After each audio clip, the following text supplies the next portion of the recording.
예, 반갑습니다. 총회선거관리위원회 서기 한혜식 목사입니다. 제106회 총회선거를 앞두고 후보자 공청회를 이제 하고자 합니다. 올해 선거 후보자 공청회는 갈수록 심각해지고 있는 코로나19로 인하여서 총회자 후보 1명, 목사 부총회장 후보 1명, 장로 부총회장 후보 1명을 대상으로 유튜브 실시간 라이브 비대면 온라인 공청회로 진행하게 되어졌습니다.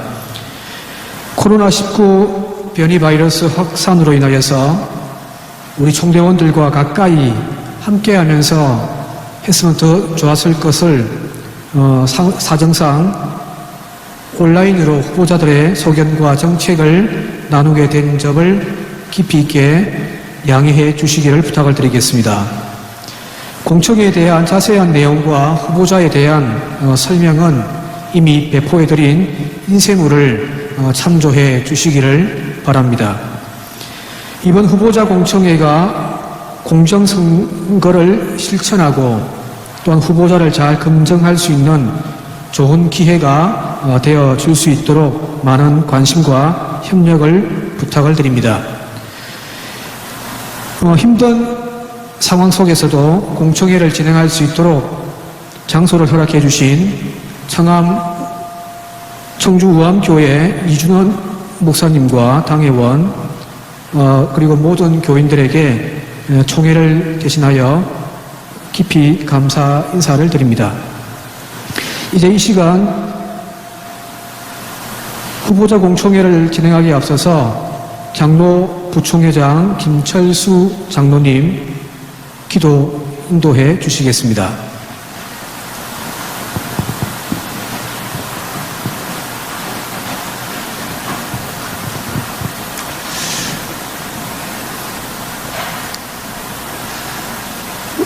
우리를 죄에서 구원하시고 참 생명을 주시는 하나님 아버지, 하나님께서 우리 교단과 지교회와 모든 성도들을 늘 인도해 주시고 함께해 주심을 감사드립니다. 하나님 아버지,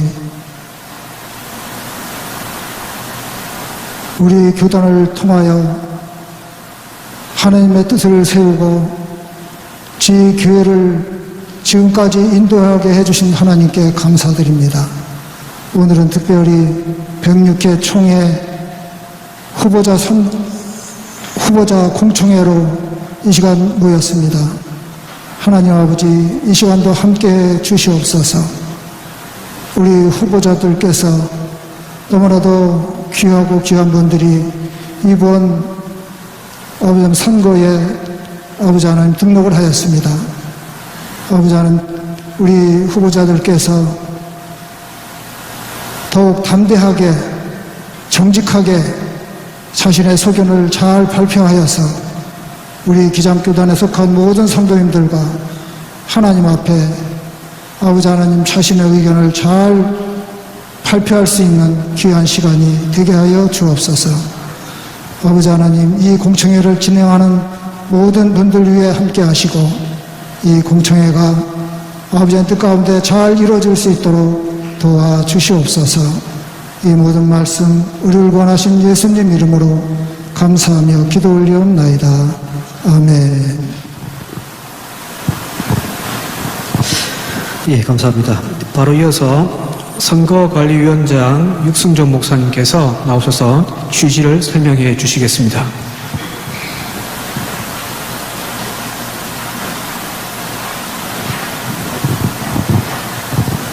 안녕하십니까. 선거관리위원장 육순종 목사입니다. 제가 104회 총회장을 하면서 별명을 얻었습니다. 코로나 총회장. 그런데 105회 총회장님은 더 완벽한 코로나 총회장이셨습니다. 또 106회 총회장 역시 코로나로 함께 시작하는 그런 총회장이셔서 좀 안타깝기도 하고 또 비상하기도 한 그런 때입니다. 코로나 메시지는 분명하죠. 멈춰서라, 성찰하라, 돌이켜라. 기도가 필요하고 또 통찰력이 필요하고 또 창조적 사고가 필요한 때입니다. 이 모든 것은 리더십의 중요한 덕목입니다. 리더는 기도하는 사람이어야 되고 또 통찰력이 필요하고 창조적인 사고와 행동이 필요한 사람들이죠. 그런 의미에서 굉장히 중요한 의미를 가진 이런 공청회라 생각이 듭니다. 한국교회 위기이고요. 또 우리 교단도 사실상 위기라고 보시면 되겠습니다. 그래서 위기의 때에 우리가 위기를 돌파해갈 지혜와 또 통찰이 필요한 때가 되었고요. 특별히 이런 우리 교단은 역사의 화살촉이라고 하는 역사의 향도라고 하는 그런 자의식이 있습니다. 그 자의식에 걸맞는 얘들을 세우는 그런 귀한 과정이 됐으면 좋겠고요. 이 공청회가 그런 마중물이 되기를 기대합니다. 2010년부터 공청회를 했는데요. 공청회의 목표는 선거 문화를 개혁하고 그리고 정책 중심의 토론 문화를 정착시키고 그 공정한 선거를 위해서 함께 마련한 자리입니다. 또 하나는 지역으로 돌아가면서 지역 중심의 축제적인 그런 공청회를 우리가 기획했는데 올해는 작년에 이어서 코로나 때문에 그 목표를 달성치 못했습니다. 또 하나의 목표는 우리들 이런 발걸음이 한국교회에 좋은 영향을 줬으면 좋겠다 하는 그런 바람이 있었습니다. 영상으로 중계되어서 조금 제한됐지만 더욱더 뜨거운 관심을 가지시고 또 관심 가지시고 함께 이 공청회에 동참했으면 좋겠습니다. 사실은 좋은 기회가 됐으면 좋겠고요. 지금 한국교회가 갈피를 못 잡고 있습니다. 오늘 귀한 공청회가 우리 교단과 한국교회가 갈피를 잡아가고 또 갈래를 쳐가는 그런 귀한 일에 쓰임받는 그런 귀한 공청회가 되기를 바라고 우리 모두에게 지혜와 마음이 모아지는 귀한 기회가 되기를 바라고 취재 설명을 드립니다. 고맙습니다.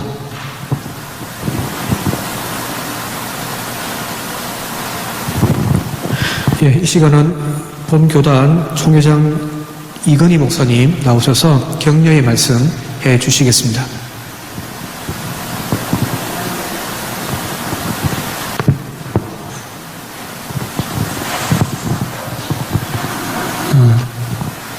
우리 선거관리위원장님께서 선제적으로 좋은 말씀을 다 하셔서 저는 별로 드릴 말씀이 없을 것 같습니다만 제가 총회장 출마하면서 변으로 삼았던 내용이 우리가 또 제가 마치 갈대상자 안에 들어있던 갓난아이와 같은 모세와 같은 심장이다라는 그런 말씀을 드린 기억이 있습니다. 그러나 저는 희망을 갖습니다. 코로나19 바이러스가 무섭고 또 위협적인 것은 사실이지만 정말 단순하게 돌아서는 게 아니고 회개하는 심정으로 돌이키게 되면 코로나19는 우리에게 또 거울과 같은 그런 역할을 감당해서 우리 자신을 돌아보게 하는 역할도 한다.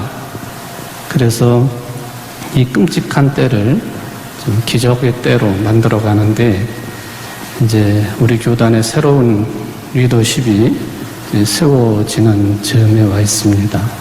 106회 총회를 위해 수고하실 우리 총회장님 또 두 분의 부총회장님 후보들 이제 토론 공청회인데 오늘 정상적으로 이게 진행되지 못하고 온라인상으로 많은 분들이 저는 참여해 계시리라고 믿습니다.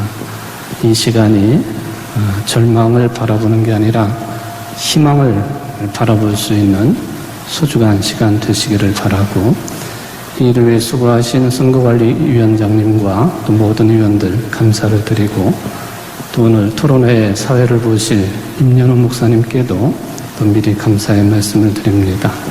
우리 세 분 후보들 화이팅 하시고 또 오늘 소수의 인원이지만은 함께 온라인상으로 이 시간을 참여하는 모든 우리 교단 소속의 주님의 자녀들 외에 하나님의 큰 돌보심과 인도하심이 함께 하시리라고 믿습니다. 여러분 모두를 환영합니다. 고맙습니다.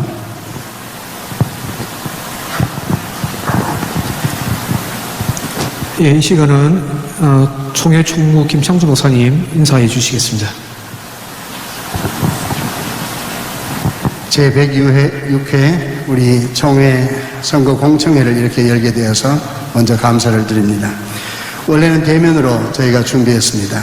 그러나 코로나19의 확산으로 이곳에 청주 우암교회에서 지금 비대면 유튜브로 실시간 영상으로 여러분 참여하고 계십니다. 이 일을 위해서 준비해 주신 성관이 모든 수고하신 분들, 그리고 사회를 맡으시는 임연호 목사님 다시 한번 감사를 드립니다. 비록 유튜브로 참여하고 계시지만 후보들의 소견 발표와 진지한 토론, 그리고 질의와 응답을 통해서 우리의 새로운 리더십을 만들어가고 106회 총회를 희망 가운데 우리가 준비하는 그런 시간이 되기를 바랍니다. 다시 한번 수고해 주신 모든 분들, 참여해 주시는 분들, 그리고 이 일이 가능하도록 애써주신 우리 총회장님, 그리고 청주 우암교회 당회와 모든 성도님들, 이준원 목사님께 다시 한번 감사를 드립니다. 대단히 고맙습니다.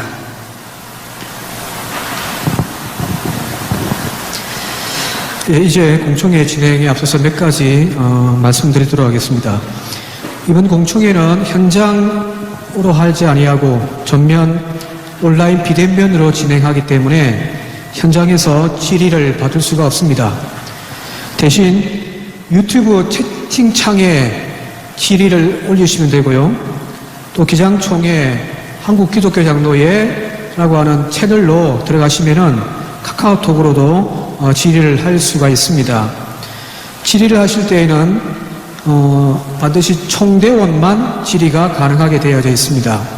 총대원들 주께서 소속과 질의 내용을 또 질의하시는 대상자를 정해서 올려주시면 취합해서 우리 진행자에게 넘겨서 질의할 수 있도록 그렇게 하도록 하겠습니다.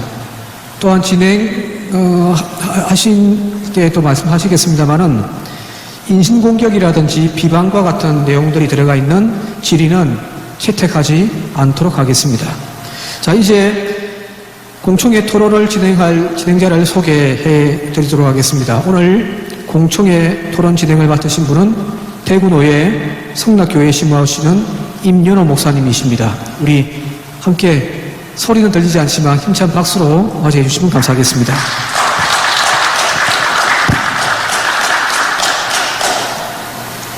안녕하십니까. 오늘 공청회 진행하게 될 대구노회 성락교회를 섬기는 임연호 목사입니다. 제106회 총회 선거에 세 분의 후보자가 출마하셨습니다. 제가 소개할 때 화면으로 보여주시면 좋겠습니다. 우리 총회장 후보의 익산노회 김은경 목사님이 출마하셨습니다. 우리 목사 부총회장 후보의 우리 제주노회 강연홍 목사님이 출마하셨습니다. 장로 부총회장 후보의 대전 광역노회 이규철 장로님이 출마하셨습니다. 오늘 공청회 때 세 분의 소견을 들어보고 우리가 질의하고 그리고 대답하는 시간을 통해서 세 분의 식견을 확인해보고 교단을 향한 세 분의 비전 그리고 정책을 검증해보므로 우리 교단의 지도력이 건강하게 이번에 세워지는 시간, 자리 되기를 소망하면서 이후의 시간 어떻게 진행할 것인지 안내해 드립니다. 첫 번째 순서는 우리 세 분의 소견을 듣는 시간입니다. 총회장 후보로 출마하신 김은경 목사님은 5분 발언해 주시고 목사 부총회장 후보 그리고 장로 부총회장 후보로 출마하신 강연웅 목사님과 이규철 장로님은 각각 3분씩 소견 발표해 주시기 바랍니다. 2부 순서는 단위에 올라가서 자리에 앉아서 진행하겠습니다. 질의하고 대답하는 시간입니다. 질의할 때 첫 번째 시간은 우리 총대원들이 유튜브로 또 총회 홈페이지로 이미 제출해 주신 질의들을 선별해서 드리겠습니다. 두 번째 질문하는 시간은 진행자인 제가 준비한 질문을 드리겠습니다. 마지막 세 번째 질문하는 시간은 여러분들이 지금 유튜브로 시청을 하고 계신데요. 댓글로 또 카카오 TV 채널 채팅방에 여러분들이 질문을 제출해 주시면 아까 서기 목사님께서 말씀하신 대로 선관위원회에서 선별하여 여러분을 대신하여 제가 질문 드리도록 하겠습니다. 순서를 진행해 나가겠습니다. 첫 번째 시간 우리 총회장 후보로 출마하신 김은경 목사님 나오셔서 소견 발표하시겠습니다.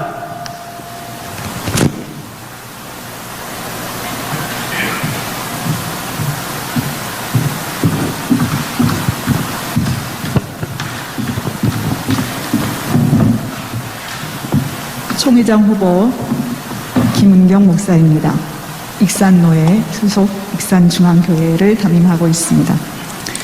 우리를 돌이키사 사랑과 진리로 살게 하시는 우리 주 예수 그리스도의 은혜가 여러분들과 함께 하시기를 바랍니다. 우리는 105회 총회를 팬데믹과 더불어 시작했습니다. 코로나19는 여전히 우리의 삶에 지대한 영향을 미치고 있습니다. 백신과 치료제가 개발되면 불안과 공포에서는 벗어날 수 있겠지만 이전의 삶의 양태로는 돌아갈 수 없을 것이라 생각합니다. 코로나19를 겪으면서 우리가 깨달은 것은 분명합니다. 사람이 하나님의 말씀과 약속에서 벗어나 생명 창조 세계의 정의롭고 자비로운 청지기가 아니라 무자비한 파괴자가 되었던 우리의 면모를 보게 하셨습니다. 우리가 열망했던 잘 사는 것, 잘 사는 것의 근원이 하나님의 생명 사랑의 근거가 아닌 변질된 탐욕을 보여주었습니다. 우리의 삶과 교단이 지향하는 목표의 근거는 하나님 말씀으로 돌아가는 것입니다. 105의 총회는 우리를 주께서 돌이키시는 역사였다고 고백합니다. 고통받는 피조 세계가 생명의 근원이신 하나님의 생명의 성령의 능력 안에서 치유되기를 소망하며 106개 총회를 맞이하려고 합니다. 세상에 미련한 것들을 택하시고 지혜 있는 자들을 부끄럽게 하시려고 약한 것을 택하사 강한 것을 부끄럽게 하시는 하나님께서 세상에 철한 것들을 멸시받는 것들을 택하시고 그동안에 있는 것들을 폐하시려는 이 모든 것은 육체로 살아가는 우리가 하나님 앞에서 자랑하며 우월감을 드러내는 그러한 일들을 없게 하시려고 하신 하나님의 행위라고 생각합니다. 코로나 바이러스 19의 성찰과 사유를 통해서 우리가 깨달은 것은 또한 서로가 서로의 지체가 되었으며 한 뿌리요 한 몸인 것을 깨닫게 하셨습니다. 우리는 능력이 없지만 돌이키시는 하나님께서 온 교회가 연대하는 형제 공동체를 만들어 가도록 하는 발걸음을 함께 떼려고 합니다. 코로나 바이러스 19는 세상의 모든 자들이 연대적 관계에 있다는 것을 다시 확인시켜 주었습니다. 공동체의 삶을 유지시키고 가능하게 하는 힘이 어디에서 오는지를 다시 보게 하고 우리로 그곳으로 돌이키시는 하나님께서 행하시는 일, 그 가운데 우리 한국기독교 장로회가 서 있습니다. 그러한 희생을 통해서 우리 또한 존재하고 서 있습니다. 이주민과 노동자들과 방역에 종사하는 자들과 자영업자들과 택배 노동자, 이 모든 사람들의 희생에 통해서 우리가 함께 서 있는 것입니다. 생명 되시고 빛 되신 우리 주께서 오늘 또 우리를 정의, 평화, 창조 질서의 주께로 돌이키시는 은혜의 문으로 안내하길 기대합니다. 이 공청회를 통해서 총회의 총의와 이러한 정체적 위기에 교단의 책무를 확인하고 의사소통의 시간이 되기를 바랍니다. 이것으로 제 소견을 마칩니다. 고맙습니다.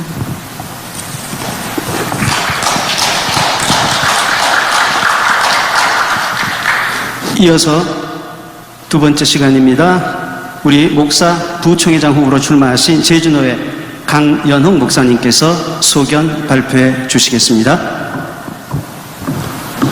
안녕하십니까. 목사 부총회장 후보 제주노회 제주성례교회 강연홍 목사입니다. 요즘 화두는 코로나19 감염 사태가 될 겁니다.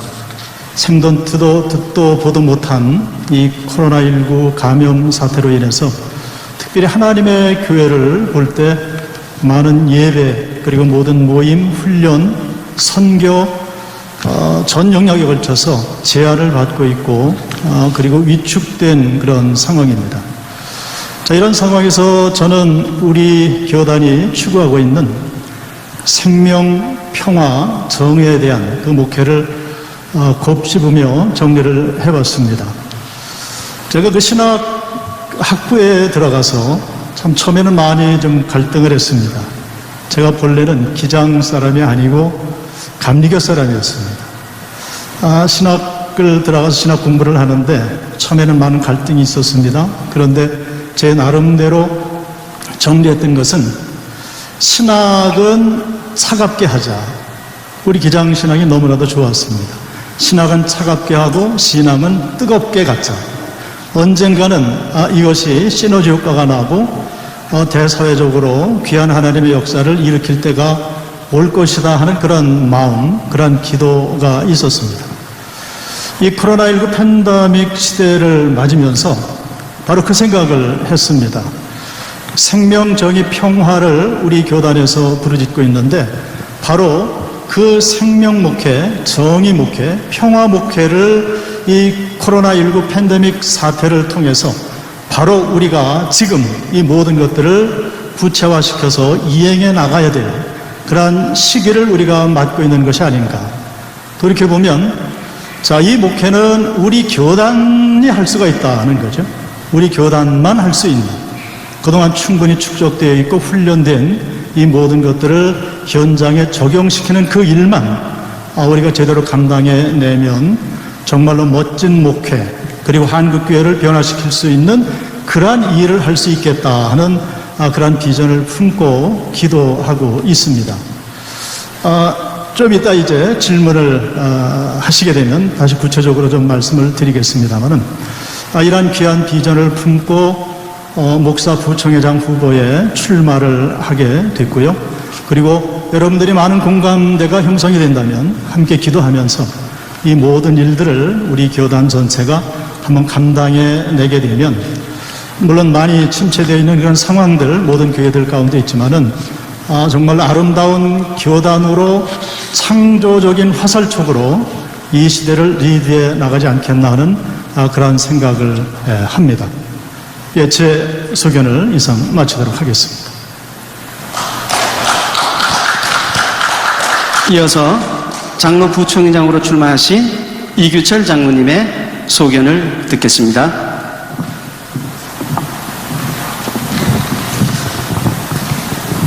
안녕하십니까. 장로 부총회장 후보 대전 광역교회 이규철 장로입니다. 존경하고 사랑하는 106회 총대 총회원 여러분, 그리고 유튜브로 시청하는 모든 분께 감사를 드립니다.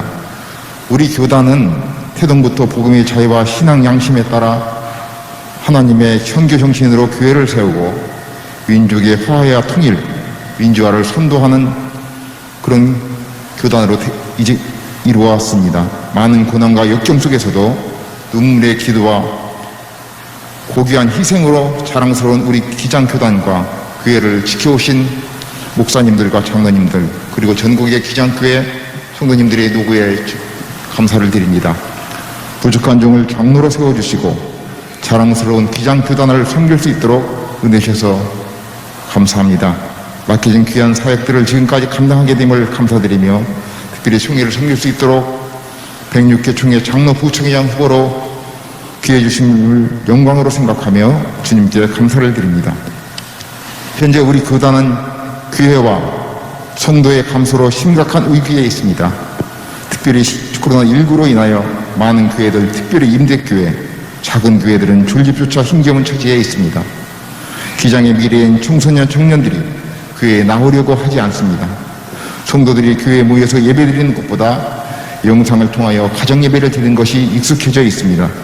이 위기 시대에 교단과 교단에 속한 교회들이 더욱 영적으로 성숙하고 성장해 가도록 이력하나마 최선을 다하여 기도하며 섬기겠습니다. 아울러 역량을 갖춘 훌륭한 목회자들이 한신대회를 통하여 배출되는 일이 가능하도록 함께를 위하여 기도하고 후원하는 일에 교단에 속한 모든 교회들이 적극적으로 참여하도록 하는 일에 미래에나마 최선을 다하겠습니다. 아울러 교회의 미래 세대인 어린이와 청소년들의 신앙 교육을 보다 강화하는 총회 교육원과 함께 의논하여 적극 협력해 나가도록 하겠습니다. 부족한 제가 장로 부총회장으로 섬길 수 있는 기회가 주어진다면 총회장님을 잘 보필해 드리며 코로나19 교회의 위기를 극복하는 교단의 다양한 선교적 비전과 노력에 적극 동참하고 교회, 노예 그리고 총회의 유기적 관계를 위하여 기도하며 헌신하고자 합니다. 저는 믿지 않는 가정의 장남으로 태어났습니다. 제 사촌, 육촌 중에 제가 예수를 처음 믿었습니다. 많은 고난도 있지만 여기까지 인도하신 것도 하나님의 은혜입니다. 교회는 이제 변화되어야 합니다. 복음으로 돌아가야 합니다. 예배가 회복되어야 합니다. 저에게 교단을 섬기는 장로 부총회장 임무를 맡겨주시면 중소도시, 노고촌 작은 교회 형편을 더 충실히 살피고 어려운 교회를 섬기는 일에 더욱 최선을 다하겠습니다. 존경하는 106회 총회 총대 여러분, 기장을 사랑하고 총회를 섬기고자 하는 열정을 가진 저에게 장로 부총회장으로 섬길 수 있도록 기회를 주십시오. 그러면 최선을 다해서 여러분께 섬기고 나아가겠습니다. 마지막으로 총회를 위해 헌신해온 온 종료를 다하고자 합니다. 감사합니다.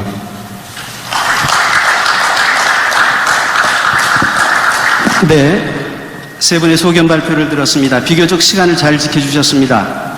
질문에 대해서 대답하는 시간은 2분 30초입니다. 추가 질문이라든지 보충 질문에 대한 대답 시간은 1분 30초입니다. 시간을 지켜서 답변해 주시고요. 본격적으로 질문하고 답하는 시간을 갖겠습니다. 세 분에게 먼저 공통적으로 질문을 드립니다. 로마서 1장 17절의 말씀, 의인은 믿음으로 말미암아 살리라 라고 하는 이 말씀을 종교개혁자 마틴 루터는 가슴에 새기고 한평생 교회 개혁 운동을 벌였습니다. 마틴 루터에게 있어서 로마서 1장 17절의 말씀같이 세 분 목사님, 장로님 마음에 새기고 있는, 표대로 삼고 있는 말씀이 있다면 소개해 주시고, 또 가장 즐겨 부르는 인생 찬송이 있다면 말씀해 주십시오. 김은경 목사님부터 차례대로 오른쪽으로 돌아가며 답변해 주십시오. 네, 저는 미가서 6장 8절의 말씀, 사람과 주께서 선한 것이 무엇임을 내게 보이셨나니 여호와께서 내게 구하시는 것은 오직 정의를 행하며 인자를 사랑하며 겸손하게 내 하나님과 함께 행하는 것이 아니냐 하는 이 말씀이 늘 제 앞에 있고, 또 저를 움직이게 하는 말씀, 요한복음 13장 1절의 말씀입니다. 6월절 전에 예수께서 자기가 세상을 떠나 아버지께로 돌아가실 때가 이를 줄을 아시고 세상에 있는 자기 사람들을 사랑하시되 끝까지 사랑하시느니라, 이 말씀입니다. 세상에 있는 자기 사람들을 사랑하시되 끝까지 사랑하셨던 그 예수님의 변함없으신 아버지의 뜻을 온전하게 순종해 주시려는데 끝까지 생명을 다해서 하시는 그 모습이 제가 본받고 따르고 싶고, 그리고 어떤 위기나 어떠한 유혹이 왔을 때도 이 말씀이 저에게 힘이 되는 말씀이기도 했습니다. 좋아하는 찬송가는 435장 나의 영원하신 기업 생명보다 귀하다, 그 말씀을, 그 성경 찬송을 좋아합니다. 또 강물같이 흐르는 기쁨, 그 찬송도 늘 제 입안에서 맴도는 그러한 찬송입니다. 이러한 찬송이 아침에 일어나서 정말 그 우리의 삶 속에서 날마다 우울할 수밖에 없는 삶이지만 그렇게 강물처럼 기쁨이 흐르는 것을 기대하면서 그렇게 살아가고 있습니다. 고맙습니다.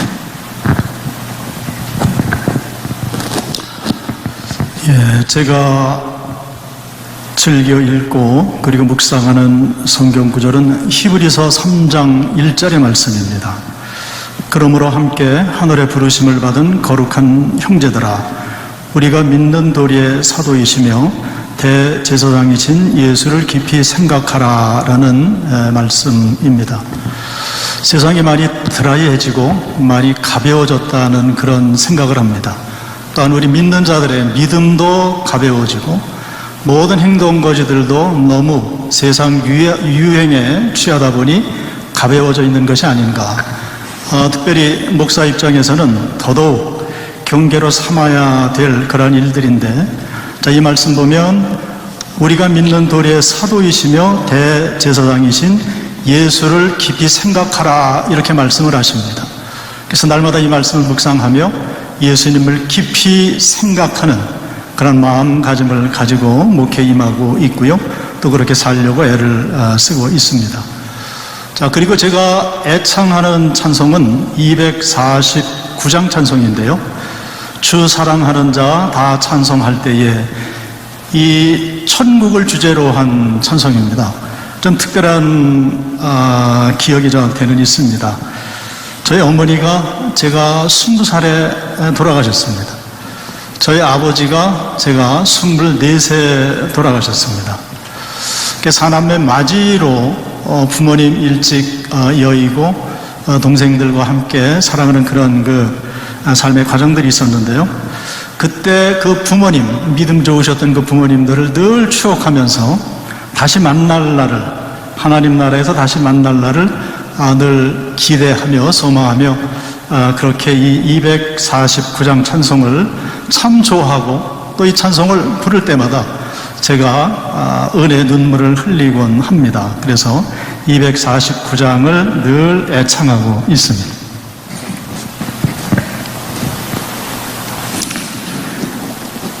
제가 즐겨하는 말씀은 마태복음 16장 16절입니다.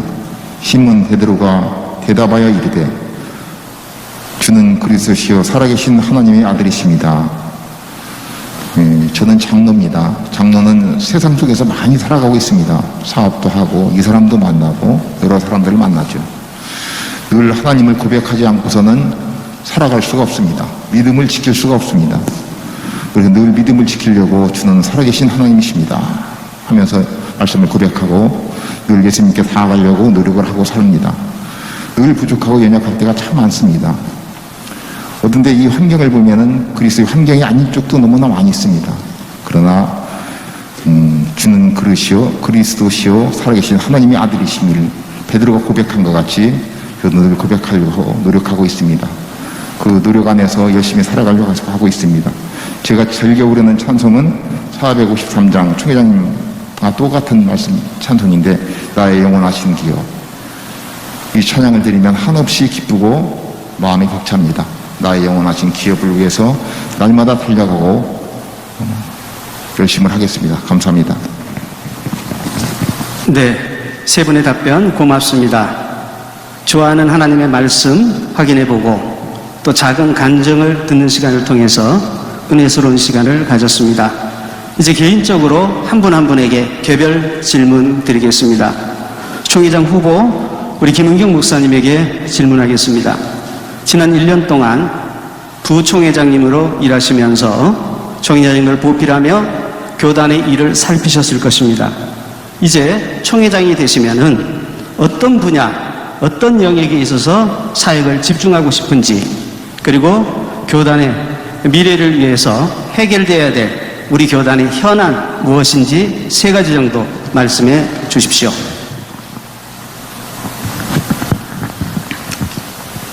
지난 1년을 지나면서 생각보다 저에게 많은 질문이 제 스스로에게 주어졌습니다. 그리고 특별히 이 공청회를 준비하면서 굉장히 공부가 부족하고 이렇게 모르는 것이 많은데 어떻게 총회장 생각을 했을까라는 그러한 생각도 들었습니다.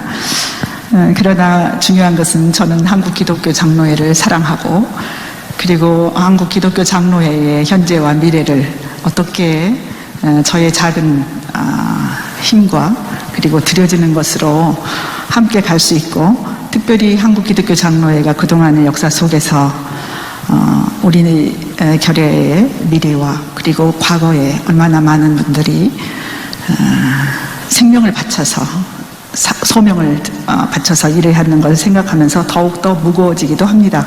그러나 중요한 것은 저는 저에게 주셨던 부르심이 있고 또 하나님께서 시킨 일이 있어서 2가지 일 하고 싶습니다. 하나는 제가 그동안에 이주민들을 위한 사역을 해왔습니다. 그래서 물론 총회장은 모든 것을 돌아보고 모든 상황 속에서 그리고 그것을 격려하고 함께하는 자리에 있어야 되겠지만 특별히 연약한 지체 이주민에 대한 일들을 마치 평화통일운동본부처럼 운동과 인식을 함께 해야 되는, 그리고 운동성을 가져야 되는 이제 공동체라 할까요? 본부를 조금 형성해서 많은 사람들로 하여금 함께 할 수 있는 그러한 기구를 만들어 보고 싶은 생각도 있습니다. 또 하나는 지금 현재 있는 생태본부를 기능을 더욱 강화시켜서 오늘날 우리가 지금 현안을 당하고 있는 기후위기에 대한 대책과 그리고 거기에 대한 대응 전략 같은 걸 지속적으로 세워서, 그리고 지교회에 매뉴얼을 제공하거나 그리고 나아갈 체제를 갖추어가고 긴급하게 대응할 수 있는 그런 구조를 가지고 가고 싶습니다.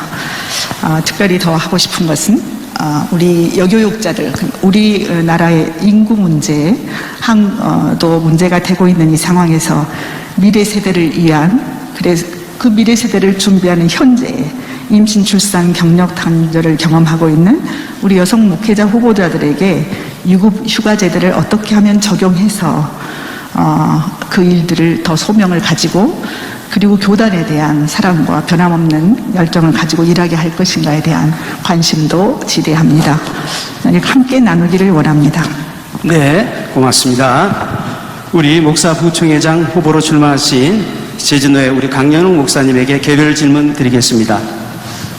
우리 교단의 어른이셨던 장봉 선생님께서 생명, 그리고 자유, 정의, 평화라고 하는 귀한 신앙의 유산을 물려주었습니다.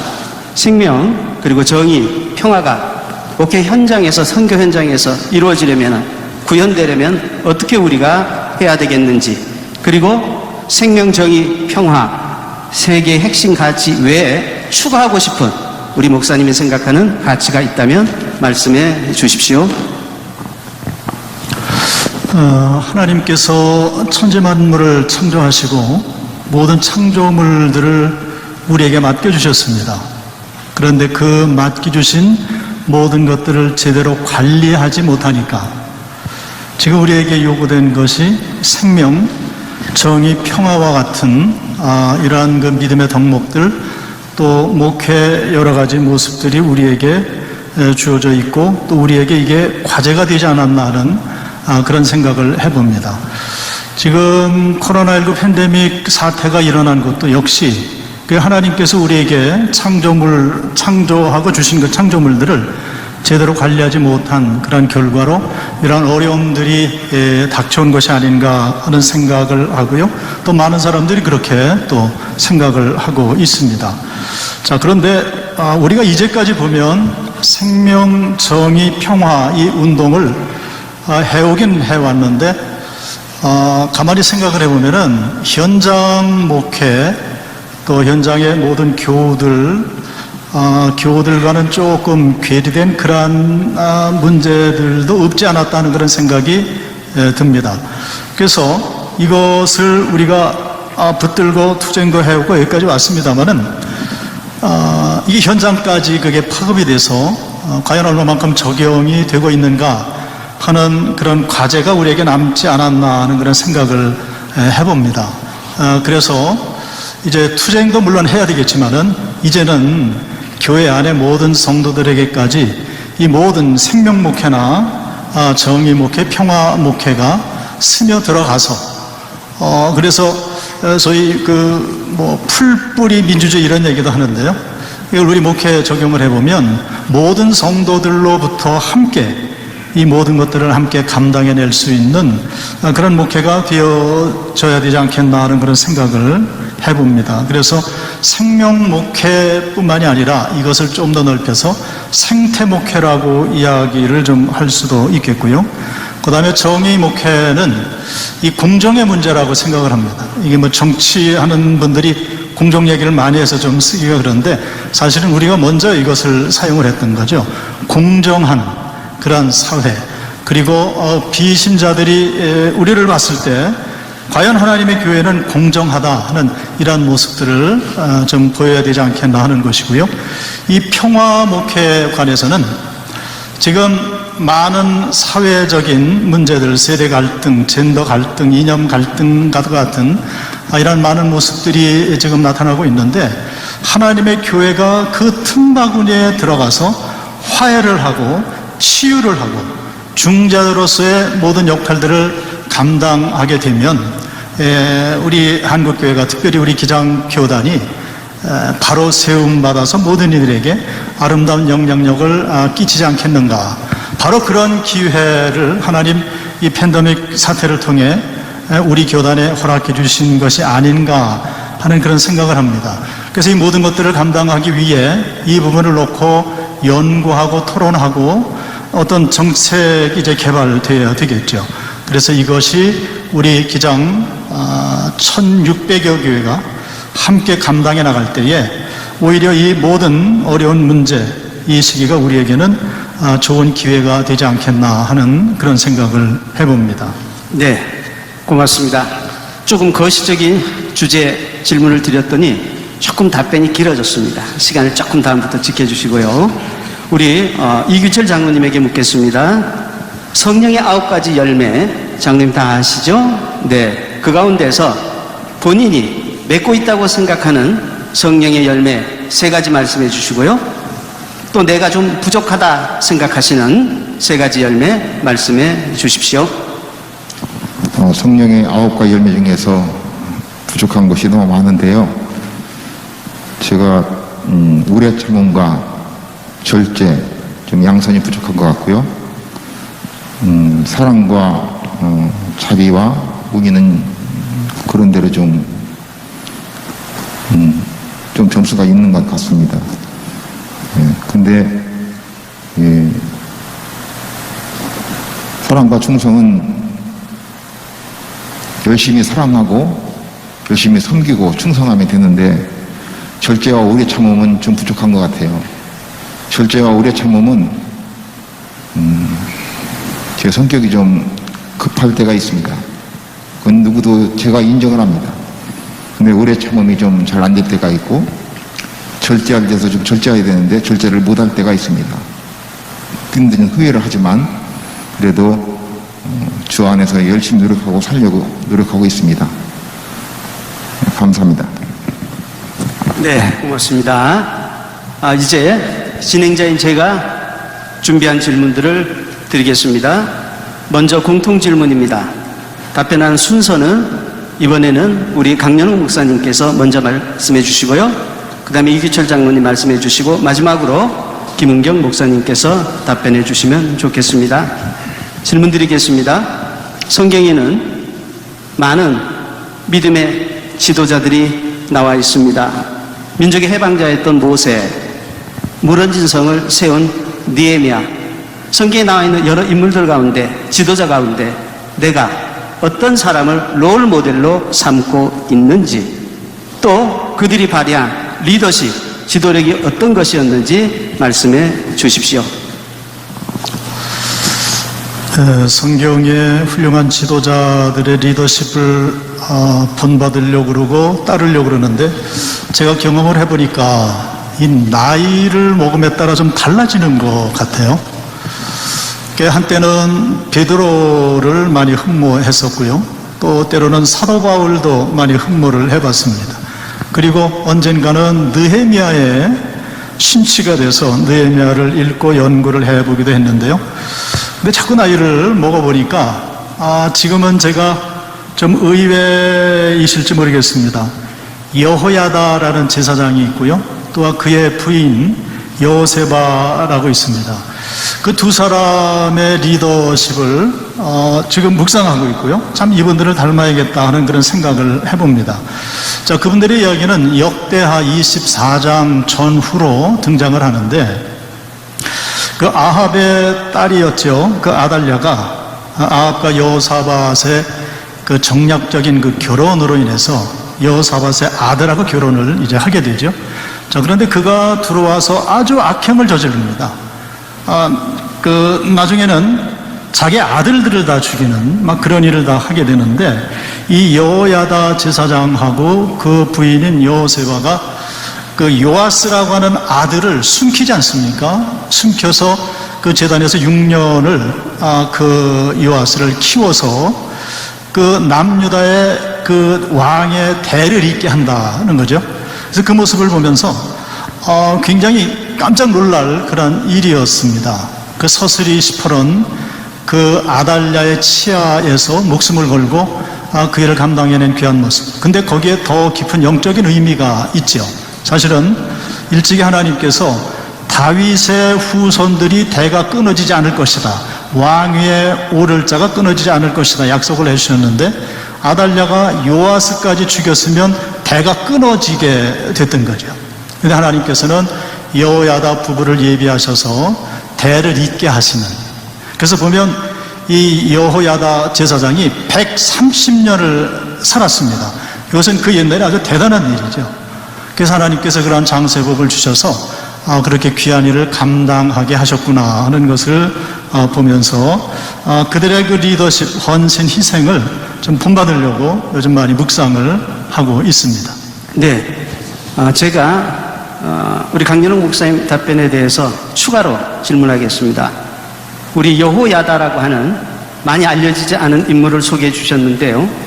여호야다의 리더십 가운데서 목회 현장에 구체적으로 어떤 리더십이 적용될 수 있다고 생각하는지 추가로 1분 30초 답변 시간 드리겠습니다. 예, 사실은 여호야다 제사장보다는 그 부인 여호세바가 더 귀한 일을 했습니다.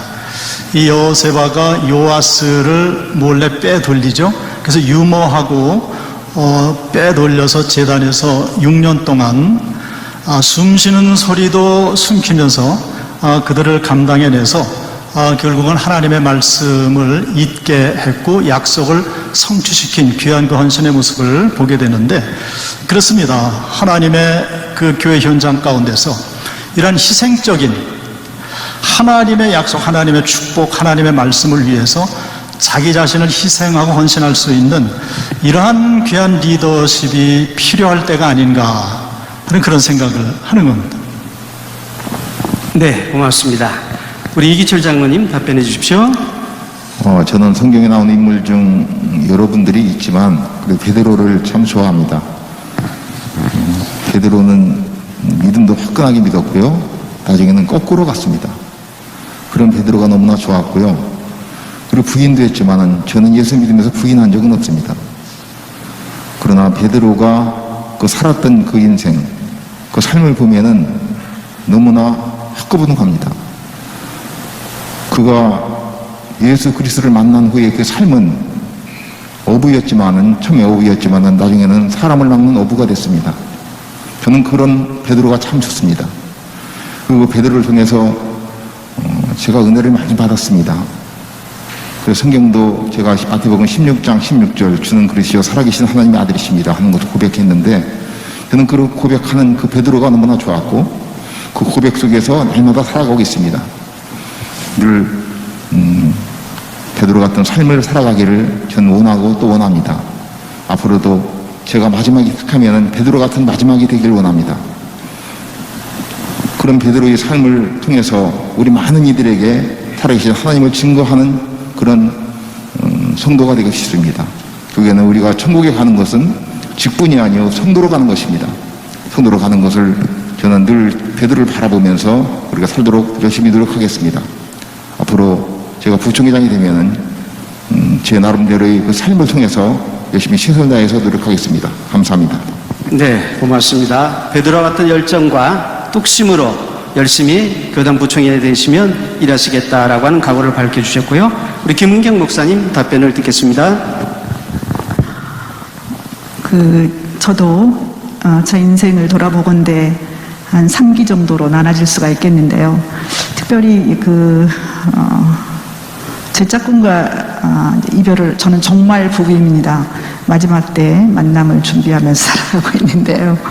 이별을 할 때, 그리고 나서 저에게 굉장히 다가온 말씀은 누가복음 1장의 역사입니다. 요한의 출생을 예고받은 엘리사벳, 그리고 예수의 잉태를 예고받은 마리아, 이 두 여인이 보여준, 그리고 서로 연대하는 모습은 저에게 굉장히 큰 힘과 감동으로 오고 있습니다. 그래서 매그니피카트를 읽으면서 마리아를 굉장히 많이 묵상하는데요. 그 중에서도 말씀이 그들에게 임할 때 주여 주의 여종이 있니 그 말씀대로 내게 이루어지다 하는 말씀을 제가 들을 때 마치 저에게 주는 말씀처럼 가슴에 뛰었습니다. 그리고 또 하나는 주께서 하신 말씀이 반드시 이루어지리라고 믿는 그 여자에게 복이 있다라고 그것을 강화시켜주고 격려하고 응원하는 엘리사벳의 그 두 여인의 주고받음. 그런데 단순한 게 아니라 그 사회의 그때 역사적인 상황을 보면 두 사람은 비록 하늘로부터 천사로부터 그 얘기를 들었지만 주변을 싸고 도는 유대교의 그 엄청난 전통과 통념은 그들의 길을 아마 짓눌렀을 것 같습니다. 그런데도 불구하고 그들이 두 여성이 주고받으면서 유대교를 통해서 주신 그 예언의 말씀들 그리고 그 예언 안에 그것이 이루어질 것을 믿으면서 나를 앞으로는 가장 복 있는 여인이라 하리라라고 고백하게 하는 그러한 것을 보면서 저도 제 주변에 연약한 사람들, 저도 굉장히 연약하고 그런 상황을 만나기도 하고 그런 상황에 있기도 하고 또 우리 주변이 거의 다 그런 것을 체험하면서 살아가는데 마리아처럼 엘리사벳처럼 그렇게 연대하고 위로하고 하나님을 경외하는 자리에 있도록 저희 목회 현장에서도 그 마음으로 살아가고 있습니다. 특별히 위대한 그러한 그 지도력들은 아니라 할지라도 특별히 이 코로나 바이러스를 지나면서는 더욱더 우리 사회에 서로 연대하고 응원하고 그리고 서로에게 주신 그런 부분들을 북돋아주고 응원하면서 살아가는 그러한 상황이라고 생각을 합니다. 이 말씀이 저에게 거의 한 20년을 누가복음의 말씀을 들으면서 저를 세워온 그 말씀입니다. 네, 고맙습니다. 발언하실 때 앞에 화면을 보시면서 발언하시고 그 다음에 마이크를 이렇게 세우기보단 이렇게 세우는 것이 듣기가 조금 큰 것 같습니다. 조금 세워서 말씀해 주시면 좋겠습니다. 개별 질문들을 드리겠습니다. 먼저 우리 이규철 장로님에게 묻겠습니다. 우리 교단 선교 헌금 6월 둘째 주에 하지요. 올해 보니까 몇 년 만에 처음으로 예산액을 초과했다고 하는 것을 알게 되었습니다. 1억 2천만 원 예산이었는데 조금 넘었더라고요. 몇 년 만에 처음 있는 일입니다. 교단에 대한 관심과 애정이라고 생각합니다. 그러나 참여한 교회 숫자를 보면은 400교회 정도밖에 되지 않았습니다. 2배 이상의 교회가 참여하지 않고 있다고 하는 것이죠. 우리 부총회장님이 되시면 교단을 위한 헌금 어떻게 하면 활성화될 수 있을까 생각하고 있는 점이 있다면 말씀해 주십시오. 제가 유재단 이사로 있을 때요, 그 선교 헌금을 다루는 걸 봤습니다. 선교 헌금이 굉장히 귀중한 겁니다. 올해는 총무님하고 모든 직원들이 굉장히 수고해 주셔서 작년보다 모금이 많이 돼서 1억 2천만 원을 초과하여 많은 교회들이 선교조율에 동참하는 것은 맞습니다. 선교 헌금을 가지고 어떻게 쓰냐 하는 것도 굉장히 중요하고요. 그 쓰냐에 따라서 선교 헌금이 모이는 것도 중요합니다. 재정은 장르대로 다르죠. 이 선교 헌금을 모금을 해가지고 지금같이 어느 교회를 2천만 원, 3천만 원 주고서 언제 갚아라 하는 것이 아니고 제 생각은 지원했으면 합니다. 우리 지원 프로그램을 앞으로 계획해가지고 그 선교 헌금을 가지고 그 교회가 성장하고 갚을 날을 기약하는 것이 아니고 그걸 가지고 성장해서 교회들이 교회마다 헌금을 많이 할 수 있도록 그런 지원 프로그램이 상당히 중요한 것 같고요. 그런 프로그램을 통해서 많은 사람들이 동참할 줄로 믿습니다. 이 선교 헌금이 모이는 것은 작은 데서 모여가지고 큰 것이 됩니다. 조금 만 원, 10만 원, 50만 원, 30만 원, 때론 70만 원, 100만 원, 200만 원 이렇게 모인 돈이요 총회로우면 많이 모여집니다. 그것이 어떻게 쓰여지나에 따라서 모이는 게 틀립니다. 그냥 지원해가지고 그것을 빚 갚아라, 언제까지 갚아라 하는 것은 그 교회가 무리할 때가 있습니다. 눈물 흘려도 못 갚을 교회가 있습니다. 그러나 이 교회를 선교 헌금을 어떻게 쓰느냐에 따라서 선교 헌금이 많이 거치고 덜 거치고 이거 차이점이 많이 있을 겁니다. 앞으로 이것을 선교 헌금을 가지고 이 시행을 하게 되면 많은 사람들이 동참하고 거기에서 많은 나누어서 쓸 수 있는 그런 영역이 될 것이라 저는 믿습니다. 확실합니다. 네, 고맙습니다. 우리 장로님께서 헌금이 중요합니다라고 말씀하셨습니다마는 어느 유희죠? 뭐니 해도 뭐니라고 우리 장로님께서 추가로 질문합니다. 장로회 가셔서 또 남신도에 가셔서 또 앞으로 부총회장님 되시고 나서 1년 동안 이런저런 장로님들 모임에 가셔서 헌금에 대해서 독려해 주시고 격려해 주시기를 부탁드리며 그렇게 하시겠느냐고 여쭙고 싶습니다. 아멘입니다. 네, 열심히 그렇게 하시겠다고 답변해 주셨습니다. 고맙습니다. 개별 질문 우리 김은경 목사님에게 묻겠습니다. 우리 한국교회 현안 가운데 하나가 요새 평등법, 차별금지법입니다. 국회에 세 분이 혹은 세 주체가 발의를 했습니다.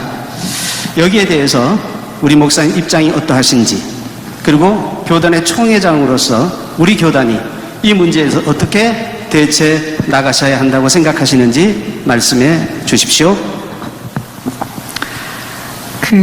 차별금지법이라고도 하고 평등법이라고도 하죠.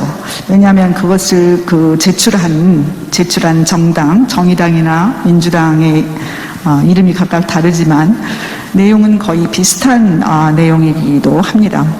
그러니까 법조계에서도 평등 재정 취지는 인정하면서도 발의된 법 안에 차별의 정의가 굉장히 모호하다. 그리고 손해배상이나 책임 문제, 입증 문제 이런 부분들에 대해서 모호한 점이 있어서 그 부분을 문제 삼고 있기도 합니다. 저는 평등과 차별을 금지하는 것은 굉장히 성경에 맞는 말씀이라고 생각을 합니다. 그러나 그 법안에 그 내용을 담아 있는지는 저도 그걸 자세하게 보지는 못했습니다. 그것에 대해서는 저도 다시 살펴볼 필요가 있다고 생각합니다. 그러나 우리가 평등을 얘기할 때는 신분이나 소득이나 격차, 교육 격차 등 그러한 차원에서 차별을 받지 않는 것, 그리고 사회의 구조적인 불평등을 해소하는 평등 문제를 다루는 것으로 이해한다면 우리가 고백하고 있는 그리스도의 정신에 반해서 이러한 쟁점이 왜 교단 안에서 문제가 되는지 그 쟁점 문제 때문에 질의를 주신 것 같습니다. 그러한 사회적 쟁점을 교단 안에서 다루는 방식은 나름대로 달라야 된다고 생각합니다. 우리가 사회적 쟁점이 된다는 것, 지금 국회에 발의된 법이 발의가 되었잖아요. 이것에 대해서는 사회적으로나 교회적으로 토론이 필요하다고 생각하고 국민의 대표기관인 국회에서 본격적으로 논의를 되어가는 것은 마땅하다고 생각합니다. 그러나 우리 기장 사회선교적 원칙하에서 우리는 이렇게 진행이 됐으면 좋겠다는 생각을 합니다. 우리 안에 그거를 논의하고 수기하는 그러한 분위기가 필요하다고 생각합니다. 사회적 쟁점이 교단을 분열하고 이러한 부분으로 교단에서 정말 진실로 해야 될 부분들을 그러한 동력을 상실할 정도로 다른 의견으로 분열을 일으키는 것은 마땅하지 않다고 생각합니다. 그러나 가족 개념이라든가 이러한 과제는 확대되고 공론화되고 그리고 기장 내에서 학자들하고 사회 선교사들이나 이런 부분들이 더욱더 연구하고 숙고하고 공론화의 과정을 밟아가는 것이 중요하다고 생각합니다. 우리 교단은 아직 그 입장을 내놓지는 않았습니다. 작년 총회를 통해서 이러한 논의들이 필요하고 총회의 총의를 합의해내는 것, 그러한 과정이 필요하다는 입장을 밝히고 있습니다. 네, 조금 예민한 주제 질문을 드렸기 때문에 조금 시간을 더 사용하셔서 답변하셨습니다만 추가로 제가 질문하겠습니다. 차별금지법과 함께 건강가정기본법 이미 제정되어 있는데 이것에 대해서 개정하자고 하는 운동이 있습니다.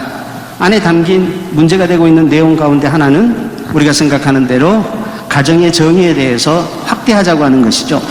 전통적인 남성, 여성 가정 외에도 조금 인정하자라고 하는 뜻이 건강가정 기본법 개정에 담겨 있는 의미라고 생각합니다.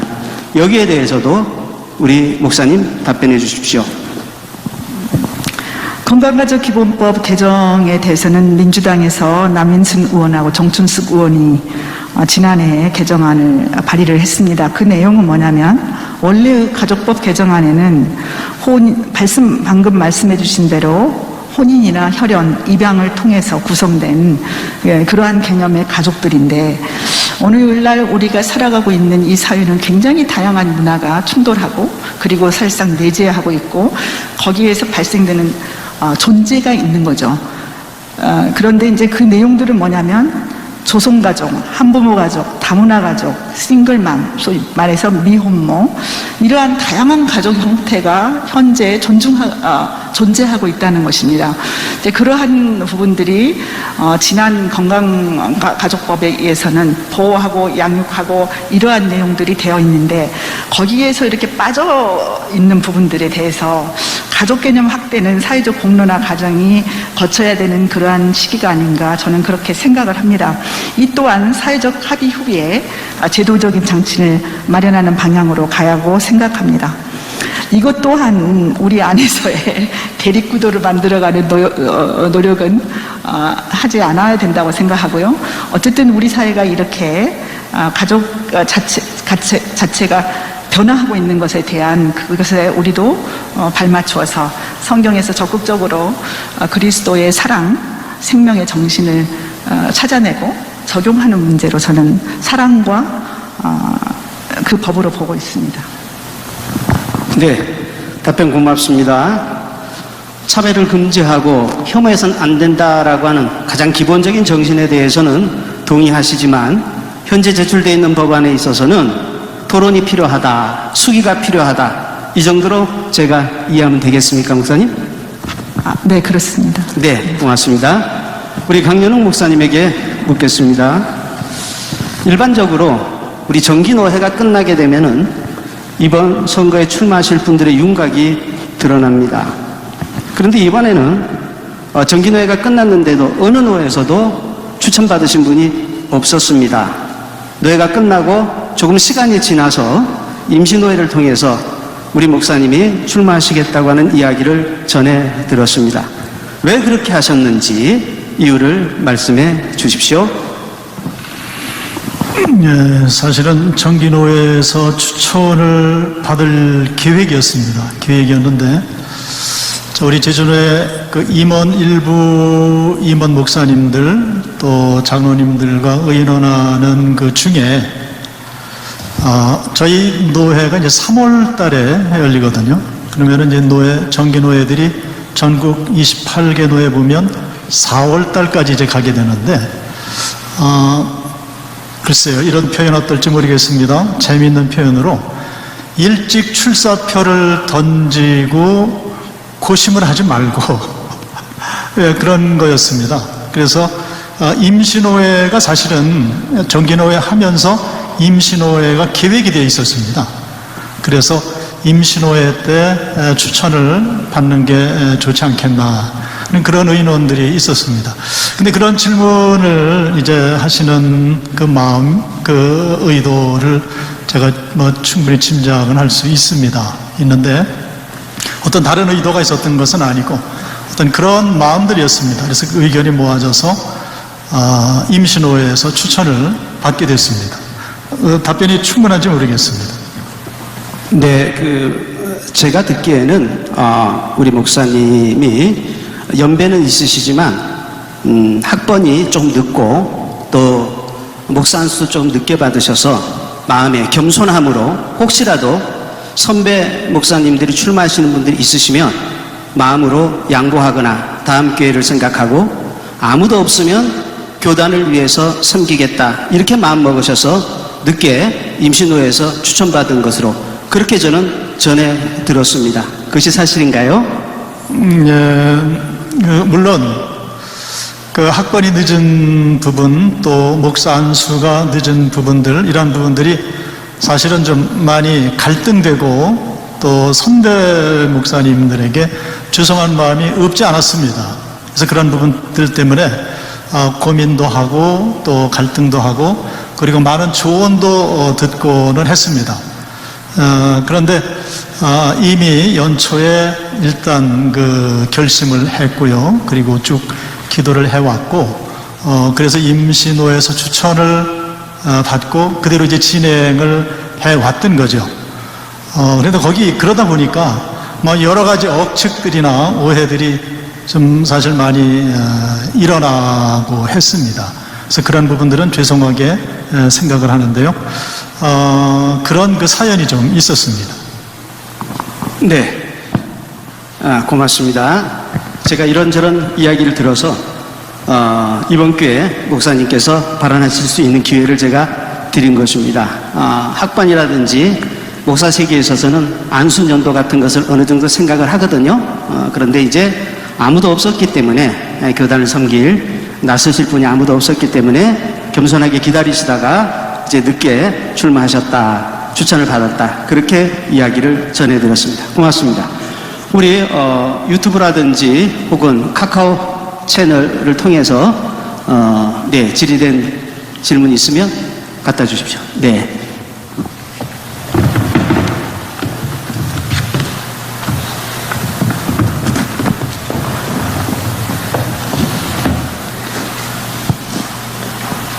네, 구체적으로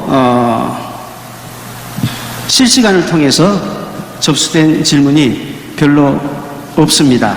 그리고 그 전에 우리 총회 홈페이지를 통해서 질의된 질문들은 있어서 제가 정리해서 대신 세 분에게 질문하도록 하겠습니다. 우리 김은경 우리 총회장 후보 목사님에게 묻겠습니다.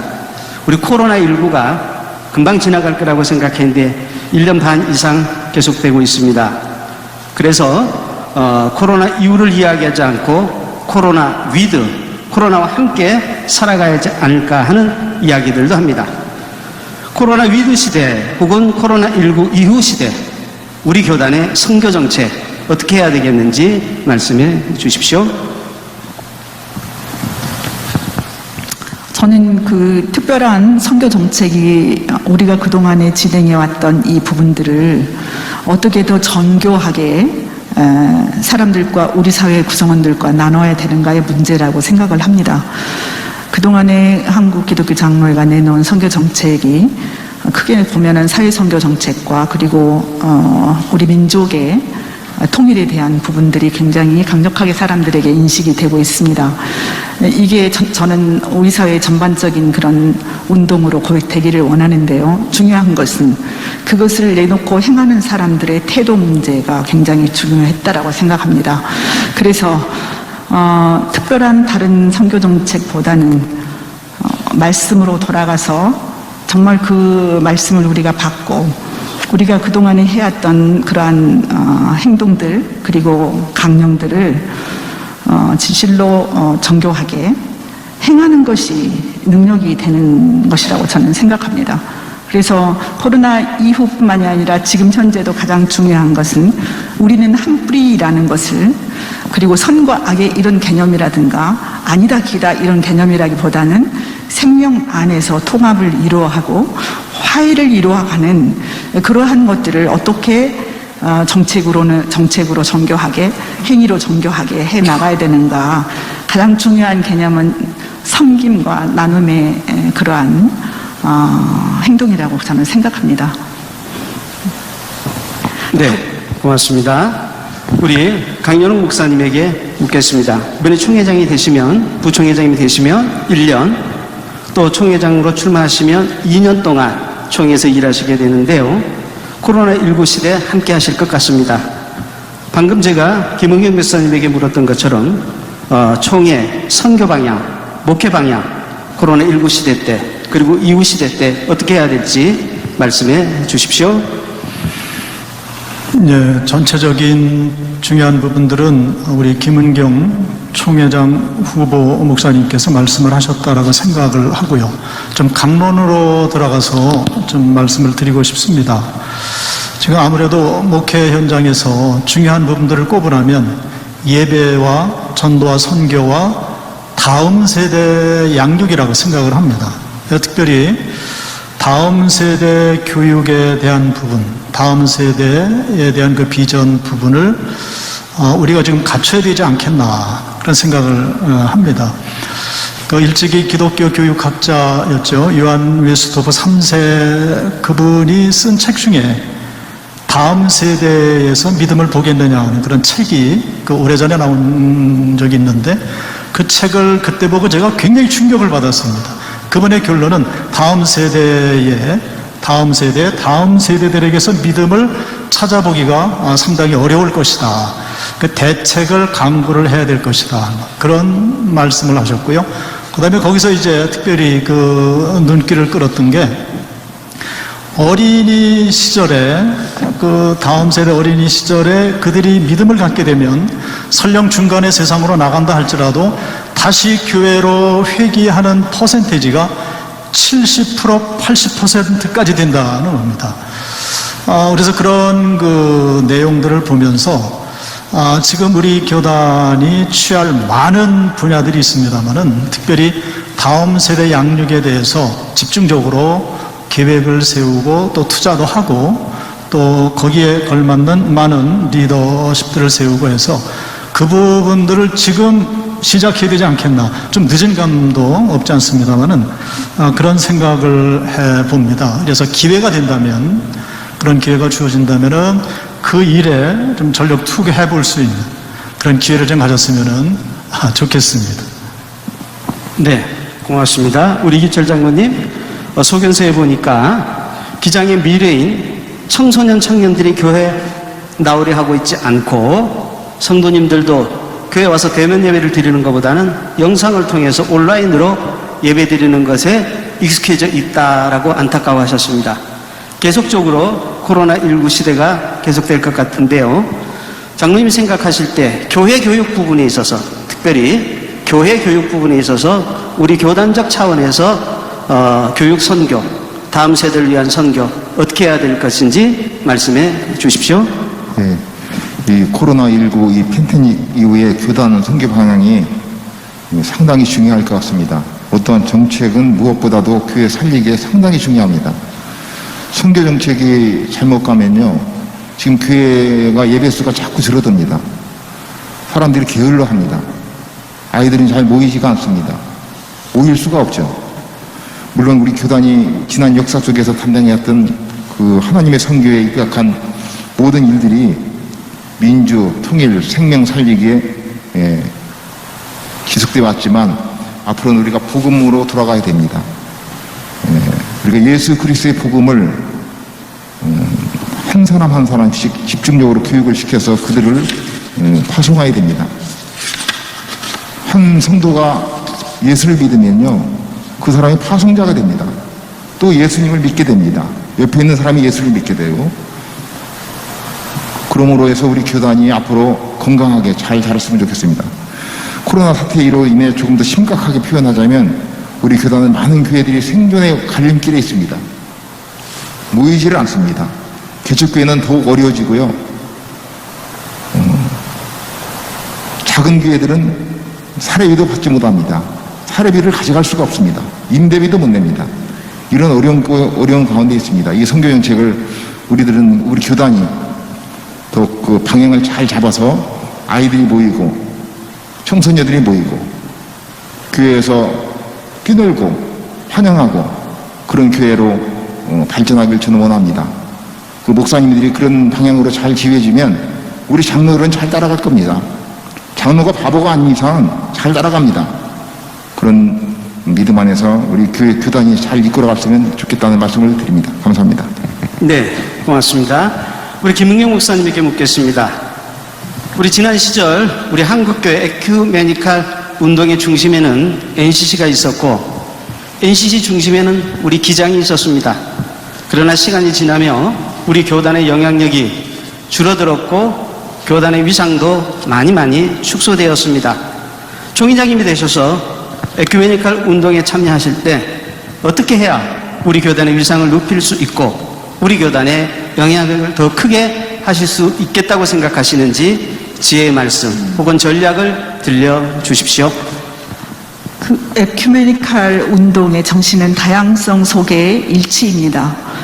그렇기 때문에 변화하는 우리 사회 그리고 변화하는 세계사 속에서 이 다양성을 인정해가고 그것 속에서 일치를 이루어가는 것, 이것이 어떻게 발현되고 구현돼야 되는가가 또 다른 문제가 되겠습니다. 왜냐하면 이 코로나 바이러스 19 상황 속에서 사람들은 우리를 되돌아보는 과정에 우리가 무엇으로 인해서 이런 상황이 발생했는가를 얘기하는데 그거는 우리의 탐욕이라고 얘기를 하고 있습니다.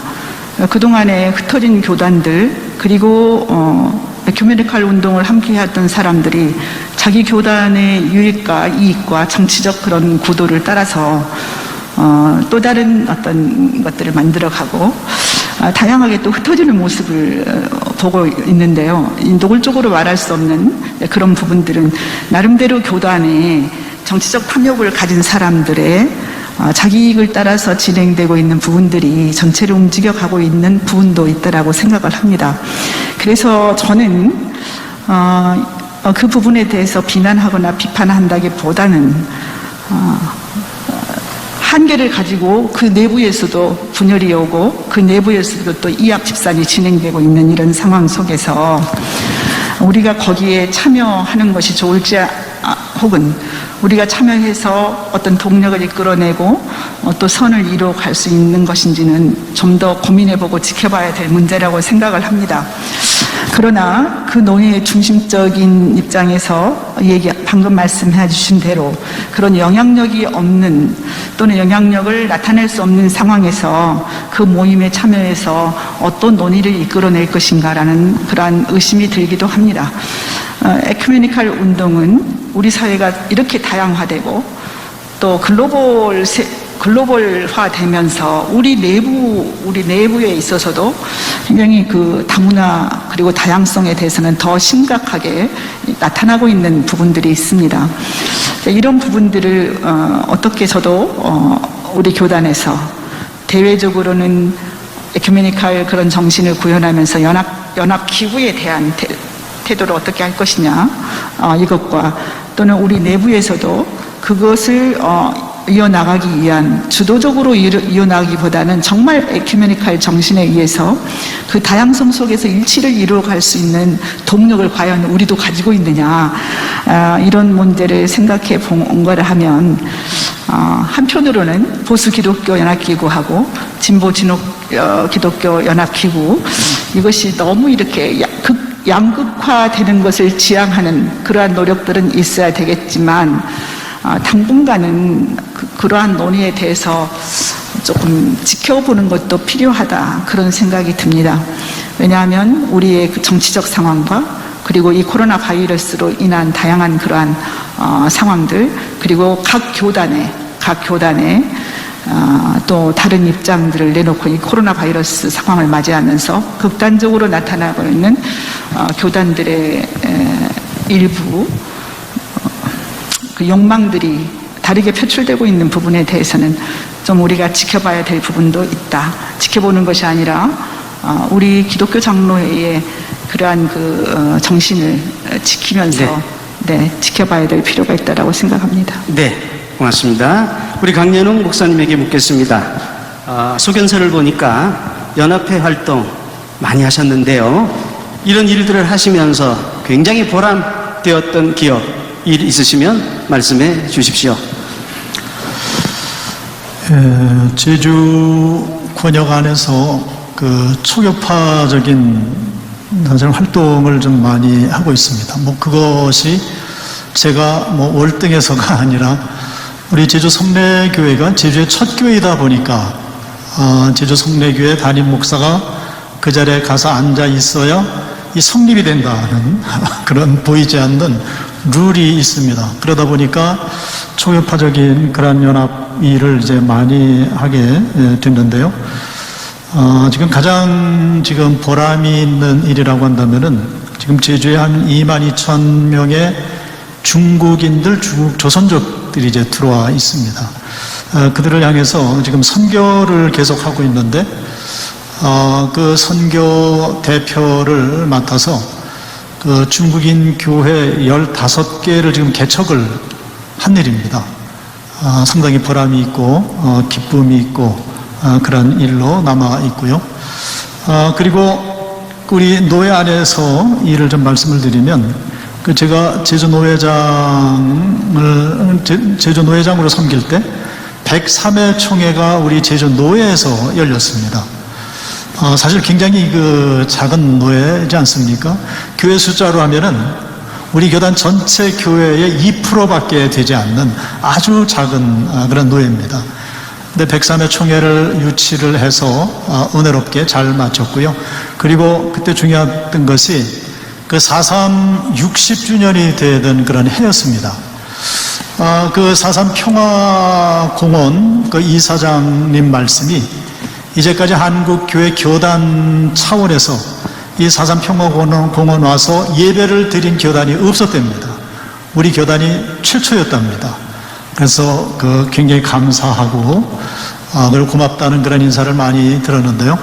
그런 것들이 아주 좋은 추억으로 그렇게 남아 있습니다. 네, 답변 고맙습니다. 이제 마지막 질문들을 드리고 마무리 말씀 듣고 공청회를 마감하겠습니다. 마지막 질문입니다. 우리 이규철 장로님에게 묻겠습니다. 오랫동안 일찍 비교적 장로님이 되셔서 교단을 섬겨오셨는데 우리 기장 교단 일을 하시면서 어느 부분에 있어서 우리 교단의 선교적으로 뛰어난 점이며 어느 부분에 있어서 우리 교단이 좀 부족한지 우리 교단의 선교 영역에 있어서 장점, 단점을 말씀해 주십시오. 우리 교단은 너무 훌륭한 교단이죠. 다른 교단이 꿈을 꿀 수 없는 일들을 하고 있고요.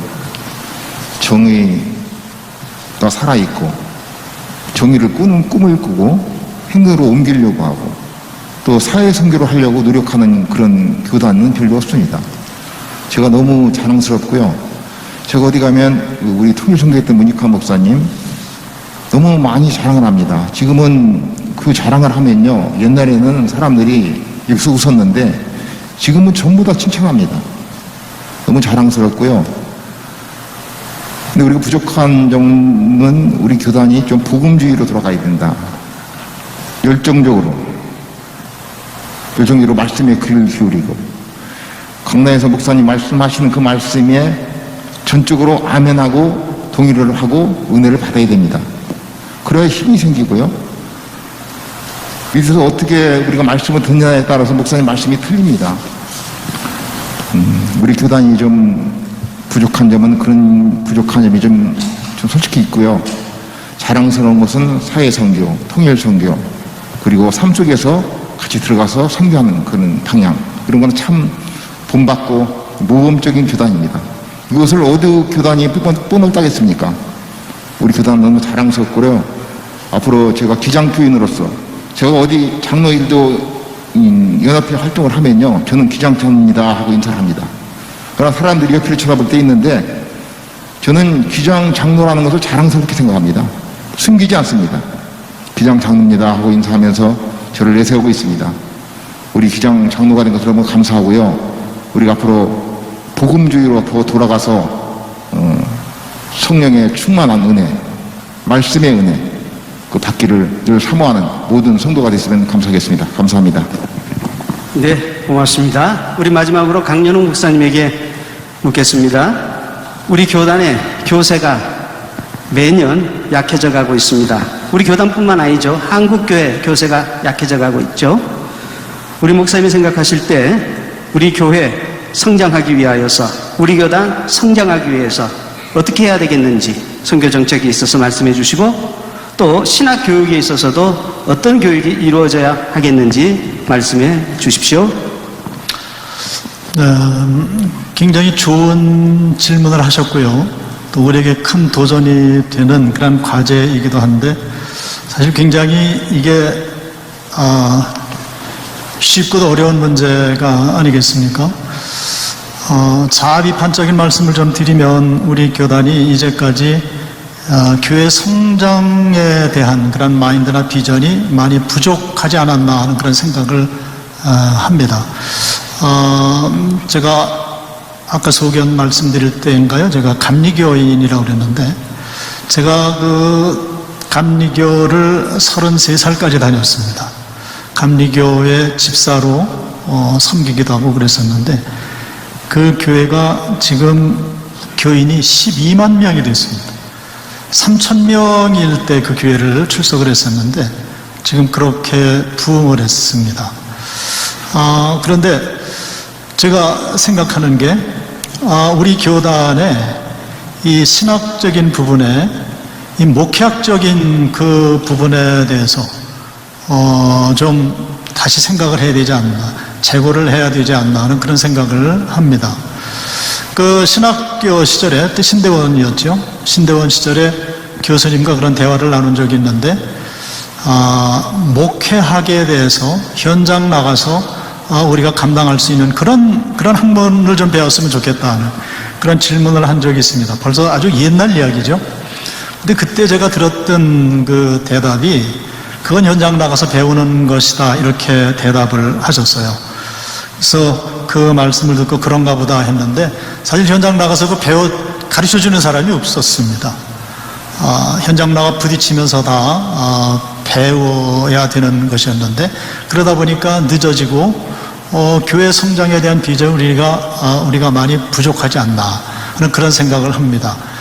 그래서 어떤 교단의 신학, 특별히 목회학 쪽에 목회력을 좀 증진할 수 있는 이러한 부분들이 좀 강조되었으면 좋겠고요. 그 선교 방향이나 정책, 이 부분은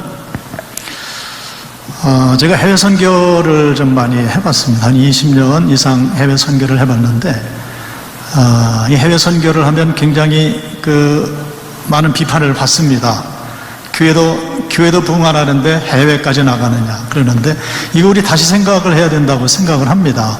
해외 선교를 해서 나가서 무엇을 어떤 결과물들을 얻겠다는 것이 아니고, 해외 선교를 통해서 훈련을 받는 거죠.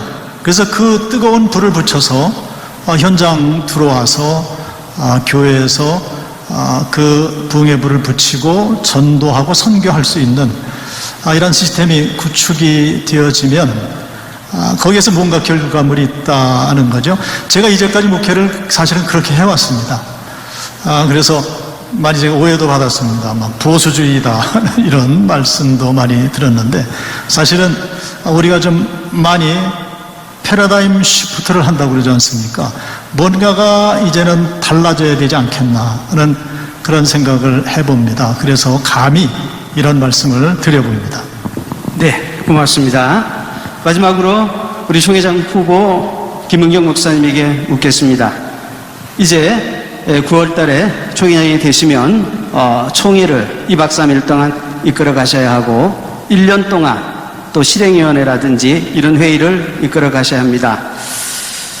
사람들이 그런 얘기들 해요. 총대수가 조금 많은 거 아니냐, 줄여야 된다. 또 2박 3일 기간 동안 너무나 이제 법제부 혹은 정치부 이런 회의가 오래 가는 것 아니냐. 목사님이 생각하실 때 우리 총회 운영에 있어서 어떻게 구조를 조정하고 어떻게 해야 효율적인 총회가 될 수 있겠는지 말씀해 주십시오. 지난 총무 선거 때도 그 논의가 되었던 부분이라고 생각을 합니다. 중요한 것은 이거를 조정하는 데 있어서 기본 전제가 돼야 되는 것은 각 노회의 기본 단위에서 민주적인 그런 훈련이 필요하고, 그리고 대표성을 훈련시키고 그 대표성들을 이렇게 내보내야 되는 과정이 반드시 있어야 되는 거죠. 전체 총대의 숫자를 줄이는 것, 그것이 그렇게 기계적으로 줄이는 것이 아니라 그러한 전제가 각 노예 안에서 훈련되고 그리고 공유가 이루어진다고 생각합니다. 만약에 그 어떤 것을 원한다면, 예를 들면 2박 3일을 1박 2일로 줄이고, 행정적인 부분은 행정적으로 처리하고, 그리고 선거는 또 선거대로 이루어가는 두 체제로 나가고, 총대수를 줄인다 하면 그 전제로 지금부터 시작해야 되는 부분들이 있을 거라고 생각합니다. 그래서 그거를 제가 이제 생각해서 얘기한다기보다는 이 부분이 정말 앞으로 인구수도 줄어가고 교회 수도 줄어가고 이러한 것들을 생각한다면 우리가 지금부터 각 노예에서 그 지도력들을 훈련하고 그리고 노예 안에서도 몇 사람이 이렇게 움직여가는 것이 아니라 참여하는 그러한 훈련을 시키고 이런 부분들이 사실상 준비되고 진행이 되어 가야 되는 부분이라고 생각합니다. 그래서 그러한 노력들을 통해서 총의가 모아진다면 어떻게든지 진행될 수 있다고 생각합니다. 지금은 이제 위기 때인데 그 위기를 위기를 경험하고 그 위기를 잘 대응할 수 있는 그러한 지도력들도 훈련돼야 된다고 생각합니다. 그렇기 때문에 몇 사람만이 참여하는 그런 노회, 몇 사람만 참여하는 총회, 그런 총회보다는 기본적으로 교육과 훈련과 참여를 어떻게 하면 더 정교하게 할 수 있게 할 것인가를 돌아봐야 될 때라고 그렇게 생각합니다. 네, 고맙습니다. 준비한 질문은 다 드렸고 성의 있는 답변을 다 들었습니다. 이제 마지막 순서입니다. 우리 김은경 목사님부터 돌아가시면서 마무리 발언 2분씩 해주시고 아까 일어서서 인사하기로 했는데 마무리 발언 3분 다 마치고 나서 자리에서 일어나셔서 인사하시고 공청회를 마치겠습니다. 개별적으로 인사하시기보다는 마무리 발언 이규철 장로님까지 마치시고 일어나서 인사하는 걸로 마무리하겠습니다. 우리 김은경 목사님부터 마무리 발언 2분입니다. 2분씩 드리겠습니다. 네, 긴 것 같지만 또 이렇게 시간이 지나가고 우리 공청회가 끝난 시간입니다. 그동안에 한국 기독교 장로회 그리고 모든 멤버십들이 우리 사회에 첨예한 그러한 문제와 함께 정의를 위한 그런 부분과 그리고 또 결의의 평화 통일을 위한 그런 노력들이 굉장히 지난한 세월을 해왔습니다. 요즘에 보면은 피로감도 있는 것 같지만 그러나 그 부분들이 우리 사회에서 해결되고 그 부분들이 정리되지 아니하면은 우리의 미래 또한 여전히 혼돈과 갈등 속에서 살아가게 될 것입니다. 저는 우리 한국 기독교 장로회가 그럼에도 불구하고 정의를 말할 때 따뜻한 태도 그리고 평화 통일을 얘기하면서 정말 통일을 위해서 평화를 위해서 일하는 사람들이 하나님의 아들이라 일컬음을 받을 수 있는 그러한 태도 이러한 것들을 정말 우리의 현장에서 우리의 삶의 자리에서 해나갈 수 있도록 그런 따뜻한 교단이 그리고 그렇지만 정의로운 교단이 되어갈 수 있도록 그렇게 저도 거들면서 갈 수 있도록 하겠습니다. 긴 시간 동안 여러분들 애쓰셨습니다. 고맙습니다. 네, 고맙습니다. 네, 이제 부총회장이 되면 1년 이제 부총회장으로 섬기게 되는데요. 무엇을 어떻게 해보겠다는 그런 마음보다는 우리 총회장 목사님을 열심히 잘 섬기고 보필하면서 많이 배우는 그런 시간들을 갖겠습니다. 그래서 저에게 총회장이라는 기회가 주어지게 되면 많이 익히고 배운 그 실력으로 정말 멋지고 아름답게 교단을 섬기고 그리고 사랑하고 그렇게 나갈 수 있는 그런 부총회장이 되도록 하겠습니다. 귀한 이 공청회 자리 마련해 주신 총회에 또한 그 선거관리위원회 감사 말씀을 드리고요. 오늘 목사님 사회 보신이라고 참 많이 욕보셨습니다. 예, 감사의 말씀을 드리고 또 교회 안에도 감사의 말씀을 드립니다. 예, 고맙습니다. 존경하고 사랑하는 우리 이건희 총회장님 그리고 육순종 선거관리위원장님 그리고 장로 부총회장 김철수 장로님 그리고 김창주 총회 총무님 그리고 국장님 그리고 총무 직원님들 너무나 감사합니다. 부족한 저를 늘 지도해 주시고 인도해 주실 줄 믿습니다. 하나님 앞에서는 한없이 부끄럽고 연약한 것 뿐입니다. 저에게 지난 세월을 뒤돌아보면 여기까지 오기까지 많은 숱한 일들이 있었지만은 그래도 하나님의 은혜로 여기 섰음을 너무나 감사하게 생각합니다. 106회 장로 부총회장으로 출마하여 공청회를 인도하심에 정말 감사하고 우리 공청회를 인도하신 이면회 목사님께 너무나 감사를 드립니다. 나의 나된 것은 오직 하나님의 은혜로 된 것임을 날마다 고백하며 살아가겠습니다. 그 은혜로 나의 가슴에 깊이 새기며 살겠습니다. 부족한 저에게 공청회 기회를 주시고 유튜브로 시청하는 모든 분들께 너무나 감사드리고 진행하신 우리 목사님 너무나 감사하고 여기 계신 모든 분께 감사합니다. 감사합니다. 네, 고맙습니다.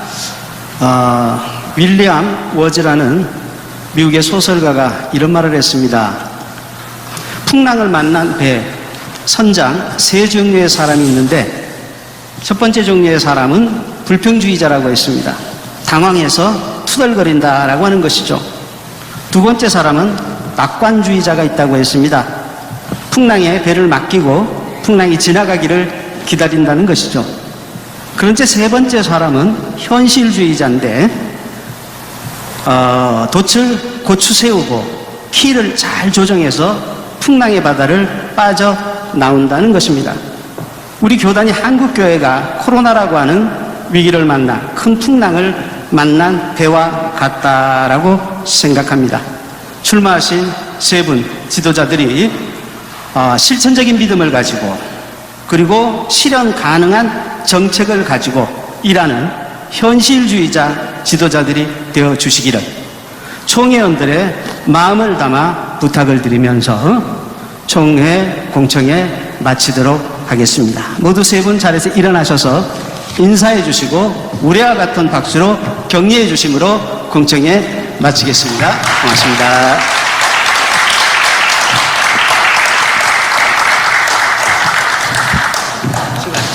시간 잘 지켜줬어요.